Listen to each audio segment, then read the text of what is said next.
കേരളം മറന്നു കാണില്ല 8 വർഷങ്ങൾക്ക് മുമ്പ് കൊച്ചി കായലിൽ മരണപ്പെട്ട മിഷേൽ ഷാജിയെ. ക്രൈംബ്രാഞ്ച് ഹൈക്കോടതി ശക്തമായിട്ട് വിമർശിച്ച് പറഞ്ഞിട്ട് പോലും അവർ പകുതി ഭാഗം വയ്ക്കുന്നു.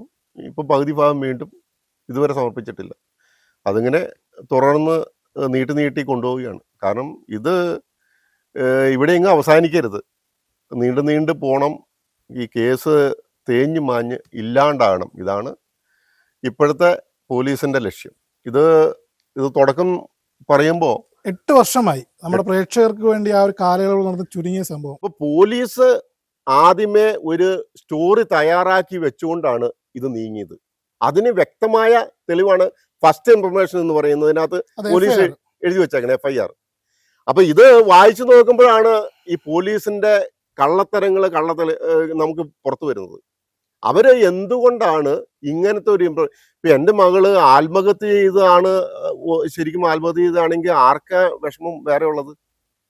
അത് ഞങ്ങൾക്ക് തന്നെയുള്ളൂ, ഇല്ലേ? അപ്പൊ എൻ്റെ മകൾ ആത്മഹത്യ ചെയ്തതാണെങ്കിൽ പോലീസിന് എന്തിനും ടെൻഷൻ? ഒരു ടെൻഷനും ഇല്ല. ആ സമയത്ത് അവരുടെ മുമ്പത്ത് എന്തെങ്കിലും തരത്തിലുള്ള പരിഭ്രാന്തി, അതായത് ഇവർ മൊത്തം പേടിച്ചിരിക്കുന്ന, പോലീസുകാരെ പേടിച്ചിരിക്കുന്ന തരത്തിൽ എന്തെങ്കിലും ഫീൽ ചെയ്തു? തീർച്ചയായും അവര് ആസൂത്രിതമായി ഇത് എങ്ങനെ തയ്യാറാക്കണം എന്നുള്ള ഒരു ഫീലിങ്സ് ഞങ്ങൾക്ക് തോന്നി. കാരണം ഈ 3 സ്റ്റേഷനിലും കയറി ഇറങ്ങി പറയല്ലോ, ഇത് ഇവിടെയല്ല പറയേണ്ടത്, നിങ്ങൾ അടുത്ത സ്റ്റേഷനിൽ പോകും, കഥയെല്ലാം കേൾക്കുന്നു, വീണ്ടും അപ്പൊ അത് ആസൂത്രിത പദ്ധതിയുടെ ഒരു ഭാഗമായിരുന്നു. ഞങ്ങൾ അതിനെക്കുറിച്ച് അന്വേഷിച്ചിറങ്ങിയപ്പോഴാണ് ഇതിനകത്ത് ഒരു സത്യമുണ്ട് എന്നത് നമുക്ക് മനസ്സിലായത്. നമ്മള് മോള് മരിച്ചു, അടക്കം ചെയ്തു, ഇറങ്ങി കഴിഞ്ഞപ്പോൾ മുതലാണ് പിറവത്തൊന്നും പെരുവെന്നുമെല്ലാം ഇങ്ങനെ ലാലോലിസിന്റെ മകനും ഈ ക്രോണിനും കൂടെ ചേർന്നിട്ടാണ് ഇതിന്റെ പിന്നിൽ പ്രവർത്തിച്ചേക്കണേ. അപ്പൊ ഈ ലാലോലിസിന്റെ മകനുള്ളതുകൊണ്ട് ഈ സംരക്ഷണമാണ് പോലീസിന്റെ ഭാഗത്തു നിന്നും ഉണ്ടായേക്കണേ എന്നുള്ളതാണ് പൊതു സമൂഹത്തിൽ വന്ന ഒരു ചർച്ച. ലാലുലക്സ് പിറവംകാരനാണ്. ഫാമിലി അടുത്ത് അറിയാവുന്ന ആൾക്കാരാണ്. നമ്മുടെ കടയിലൊക്കെ ബിസിനസ് ഒക്കെ ഉൾപ്പെടെ ഉണ്ടാകുന്ന സാഹചര്യം പോലും മരണപ്പെട്ടതിന് ശേഷം വീട്ടിലേക്കും തിരിഞ്ഞു. ഇദ്ദേഹത്തിന്റെ മകളുടെ ക്രൂരമായ കൊലപാതകത്തിന്റെ എല്ലാ വസ്തുതകളും നമ്മുടെ കൈവശമുണ്ട്. തെളിവ് പോലീസ് തന്ന തെളിവുകൾ, ഞങ്ങൾ കണ്ടെത്തിയ തെളിവുകളല്ല. പോലീസ് തന്ന തെളിവുകൾ മിഷേൽ ഷാജിയെ മൃഗീയമായി കൊലപ്പെടുത്തിയതാണെന്ന് തെളിയിക്കാൻ പറ്റുന്ന തെളിവുകളാണ് പോലീസ് മാതാപിതാക്കൾക്ക് കൊടുത്തിട്ടുള്ളത്. ഇതുമായിട്ട് അന്വേഷിച്ച് നിരവധി പോലീസ് ഓഫീസുകളിൽ IG-യുടെ office, crime branch office, SP office എന്ന് വേണ്ട താഴേക്കട മുതൽ ഇനിയിപ്പോൾ ഞങ്ങൾ ചെന്നെത്തിപ്പെടാനുള്ളതെന്ന് പറഞ്ഞാൽ ചീഫ് മിനിസ്റ്ററുടെ ഫ്രണ്ടിൽ ചെന്നെത്തിപ്പെടാനേ ഉള്ളൂ. ഡയറക്റ്റ് കാര്യം പറയാൻ എനിക്ക് പറയാനുള്ളത്, 2017 മാർച്ച് മാസം 5-ാം തീയതി 5 മണിക്ക് ശേഷം അവളുടെ ഹോസ്റ്റലിൽ നിന്ന് ചായ കൂടി കഴിഞ്ഞതിന് ശേഷം നൊവേന പള്ളിയിൽ പ്രാർത്ഥിക്കാൻ വേണ്ടി പുറത്തുപോയ കുട്ടി 7 മണിക്ക് ശേഷവും തിരിച്ചു വന്നില്ല എന്ന് ഹോസ്റ്റലിലെ കൂട്ടുകാരിയാണ് വിളിച്ചു പറയുന്നത്. അപ്പൊ ആ ഘട്ടത്തിൽ ഒരു ഹോസ്റ്റൽ വാർഡന്റെ പങ്ക് ഉൾപ്പെടെ ഇതിൽ സംശയിച്ചിരുന്നു. അതൊരു വലിയ അട്ടിമറിയാണ് അവിടെ നടന്നത്. അട്ടിമറി. ഈ കുട്ടിയെ മരണപ്പെട്ട വിവരം ഈ ആദ്യത്തെ സ്റ്റേഷനിലുള്ള ഉദ്യോഗസ്ഥന്മാർക്ക് അറിയാമായിരുന്നു എന്നുള്ളതിനെ ഒന്നാമത്. രണ്ടാമത് പറഞ്ഞു വരുമ്പോൾ നിങ്ങൾക്ക് മനസ്സിലാവും, കസബ സ്റ്റേഷനിൽ ആ സ്റ്റേഷൻ പരിധിയിൽ നിന്ന് ഒഴിവാക്കിയതാണ്. അപ്പൊ കസബ സ്റ്റേഷനിൽ ചെന്ന് കഴിയുമ്പോൾ ഇത് തന്നെ പറയുന്നു, കുട്ടിയെ കാണുന്നില്ല, അവളുടെ കയ്യിൽ ഇങ്ങനെ മൊബൈലുണ്ട്, മൊബൈൽ നമ്പർ ഇന്നതാണ് പേര്, CIക്ക് പഠിച്ചുകൊണ്ടിരിക്കുന്ന. അവിടെയും കേൾക്കുന്നു. ഏതാണ്ട് ഒരു 10-20 മിനിറ്റ് 25 മിനിറ്റെങ്കിലും പോകുമല്ലോ. ആ സമയവും മെനക്കെടുത്തിട്ട് അയ്യോ അത് ഇവിടെയല്ല, സെൻട്രൽ സ്റ്റേഷനിലാണ് പരാതിപ്പെടേണ്ടത്. ഞാൻ ചോദിക്കട്ടെ, കേരളം വിദ്യാഭ്യാസപരമായ ഭയങ്കര ഉന്നതിയിൽ നിൽക്കുന്ന കേരളം, ബുദ്ധിമാന്മാരുടെ ഏറ്റവും വലിയ കേന്ദ്രമായ കേരളം, അവിടെ ഉദ്യോഗസ്ഥനായിട്ടിരിക്കുന്ന ഒരു പോലീസ് ഉദ്യോഗസ്ഥന് അറിയാൻ പാടില്ലേ ഈ മാതാപിതാക്കളെ ഡയറക്റ്റ് സെൻട്രൽ സ്റ്റേഷനിലേക്ക് പറഞ്ഞു വിടാൻ?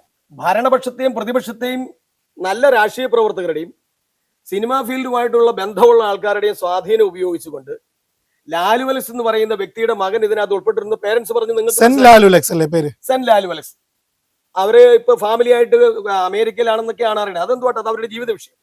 അതുമായിട്ട് ബന്ധപ്പെട്ട് അദ്ദേഹത്തെ രക്ഷപ്പെടുത്താൻ അതിനകത്ത് അവര് ഈ കുട്ടിയുടെ പേരൻസ് അല്ലെങ്കിൽ ഇതിന്റെ സമരസമിതികളുടെയൊക്കെ ചുമതലക്കാരെന്നുള്ള രീതിയിൽ ഞങ്ങൾക്ക് സംശയമുള്ളത്.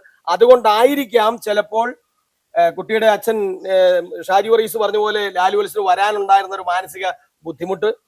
അവര് സുഹൃത്തുക്കളാണ്, ബിസിനസ് മേഖലയിൽ അവരുടെ കടയിൽ വന്ന് സാധനങ്ങൾ വാങ്ങിക്കുക, അവരുടെ വീട്ടിലേക്കുള്ള സാധനങ്ങൾ വാങ്ങിച്ചിട്ടുണ്ട്. അത് ഷാജിയെ വ്യക്തിപരമായിട്ട് സുഹൃത്ത് പോലെ തന്നെ അറിയാവുന്ന അദ്ദേഹം വരാത്തത്.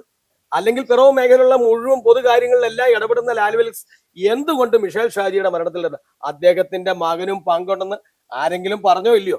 എന്താണെങ്കിലും ഞാൻ അറിഞ്ഞത് ശരിയാണെങ്കിൽ, മാതാപിതാക്കളിൽ ഞാൻ അറിഞ്ഞത് കളമശ്ശേരിയിലുള്ള ക്രൈംബ്രാഞ്ച് ഓഫീസിൽ ഈ പറയുന്ന ക്രോണിനെയും ലാലു വത്സന്റെ മകൻ സെൻ ലാലു വത്സനെയും കൂടി അന്വേഷണാർത്ഥം പോലീസ് കസ്റ്റഡിയിൽ എടുത്തിരുന്നു.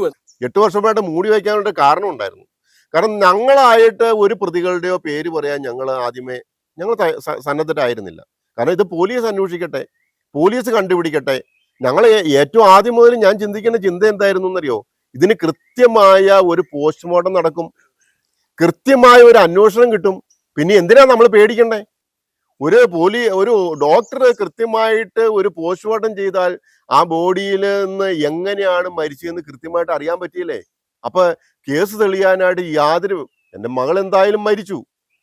അപ്പോൾ അത് ഇനി തെളിയുക എന്നുള്ളത് ആത്മഹത്യയാണോ കൊലപാതകമാണോ തെളിയുക എന്നുള്ളത് പോസ്റ്റ്മോർട്ടത്തിൽ കൃത്യമായിട്ട് അറിയാം എന്ന് ഉള്ളൊരു ധാരണ കൃത്യമുണ്ട്. പക്ഷെ എൻ്റെ മകൾക്ക് ഒരു ആത്മഹത്യ ചെയ്യേണ്ട ഒരു ആവശ്യവും ഇല്ലാത്തതുകൊണ്ട് ഇത് കൊലപാതകമാണ്, മകളെ ആരോ ചതിച്ച് കടത്തിക്കൊണ്ട് പോയിട്ടുണ്ട് എന്ന് വ്യക്തമായിട്ട് ആദ്യം മുതൽ ചിന്തിച്ച ഒരു വ്യക്തിയാണ് ഞാൻ. ഈ പോസ്റ്റ്മോർട്ടം റിപ്പോർട്ട് കിട്ടിയപ്പോൾ തന്നെ അതിൽ തന്നെ സംശയങ്ങൾ തീർച്ചയായിട്ടും പോസ്റ്റ്മോർട്ടം റിപ്പോർട്ട് കിട്ടിയെന്നല്ല, ഇത് അന്ന് എറണാകുളത്ത് ജനറൽ ഹോസ്പിറ്റലിലാണ് ഈ പോസ്റ്റ്മോർട്ടം നിശ്ചയിച്ചിരുന്നത്. ആ ഡോക്ടർ ഒരു സത്യസന്ധനായ സർജനായിരുന്നു എറണാകുളം ഹോസ്പിറ്റലിൽ. ആ ഡോക്ടർ സത്യസന്ധ സർജൻ ആയതുകൊണ്ട് അവിടുത്തെ പോസ്റ്റ്മോർട്ടം ഇവർക്ക് നടത്താൻ പറ്റിയില്ല. കാരണം ഇവരുടെ ആഗ്രഹപ്രകാരമുള്ള റിപ്പോർട്ടാണ് വേണ്ടത്. അല്ലാണ്ട് പോസ്റ്റ്മോർട്ടത്തിന്റെ യഥാർത്ഥ റിപ്പോർട്ട് വന്നു കഴിഞ്ഞാൽ, അതായത് നേരത്തെ എഴുതി തയ്യാറാക്കിയ തിരക്കഥയുടെ ഒരു പോസ്റ്റ്മോർട്ടം റിപ്പോർട്ട്, അതായത് ഇത് ആത്മഹത്യയാണ്, വെള്ളം കുടിച്ച് മരിച്ചു എന്നുള്ളതും ഇത് എപ്പം മരിച്ചു എന്നുള്ളത് വെളിപ്പെടുത്താനും പാടില്ല. ഇത് മരണസമയം ഒരിടത്തും പ്രതിപാദിച്ചിട്ടില്ല. ഇപ്പൊ ഈ റിഗർ മോർട്ടിസം, ഇത് ഈ ചർച്ചയിൽ തന്നെ ഒരാൾ സംസാരിക്കും, ഇതിന്റെ റിഗർ മോർട്ടിസം എന്നുള്ളൊരു ഇതുണ്ട്. അത് എടുത്തു കഴിഞ്ഞാൽ കറക്റ്റായിട്ട് എപ്പം മരിച്ചു എന്നൊരു ഡോക്ടർ അങ്ങനെയാണ് തീരുമാനം എടുക്കുന്നത്. അപ്പോൾ ആ ഒരു സമയം വരാൻ പാടില്ല. ഈ മോള് ബോഡി എടുത്തിട്ട് അന്ന് പ്ലാസ്റ്റിക് പേപ്പറിൽ പൊതിഞ്ഞ് പ്ലാസ്റ്റിക് കയറുകൊണ്ട് കെട്ടി മുറുക്കിയിട്ട് അന്നത്തെ ഈ ജനറൽ ഹോസ്പിറ്റലിന്റെ ഫ്രീസറിൽ കയറ്റിയിട്ടില്ല.